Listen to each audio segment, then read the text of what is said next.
Meet Fred, a tiger rescued from trafficking in Arkansas, and the two men responsible have just been sentenced. The wildlife refuge, Turpentine Creek in Eureka Springs, Arkansas, is just now able to share Fred's story nearly 2 years after he was rescued.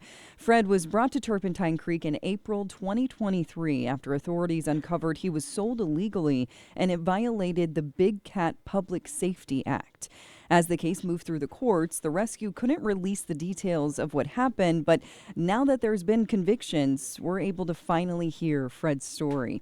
Turpentine Creek says the Arkansas Game and Fish Commission found Keidrick, Damond, Usifo tried to purchase a tiger from an out-of-state seller without proper authorization, and Deon Johnson, the other man involved, insisted on concealing that transaction. Both were indicted by a federal grand jury on March 5th, 2024, so about a year ago, and both men were eventually found and arrested, and then on October 22nd, 2024, both men pled guilty. Usifo, 30 years old, of Conway, Arkansas, was sentenced to 5 years probation and a $5,000 fine. Johnson, who's 29 years old, from Little Rock, received 18 months probation and a $1,000 fine for one count of misprision of a felony. Fred's rescue, it highlights the disturbing reality of big cat trafficking in the U.S. According to Turpentine Creek, private ownership of big cats has long been a problem with cubs like Fred. He came to Turpentine Creek as a cub and is now full grown.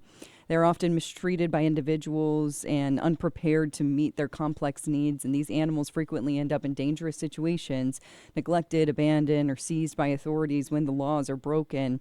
And the president and founder of Turpentine Creek said, quote, "This is exactly why the Big Cat Public Safety Act was passed. These animals are not pets, and they should never be treated as merchandise.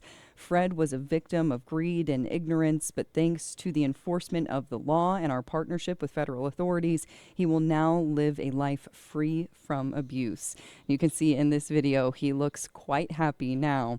When Fred arrived at Turpentine Creek Refuge, he needed specialized care. He needed proper nutrition, more space, and an environment that allows him to express natural behaviors. The team at Turpentine Creek immediately provided him with a health evaluation and then gave him a proper diet, a secure habitat where he could kind of decompress from the stressful past. And over time, he has adapted to his new home.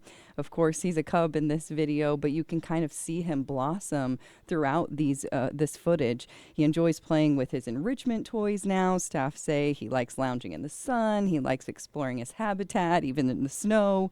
And he has some of those behaviors now that were denied to him because of his previous life, and his personality has really started to shine. I'm glad to be able to share that story. I'm Bailey Stroll at the Ozarks First Digital Desk, and I'm glad to see Fred.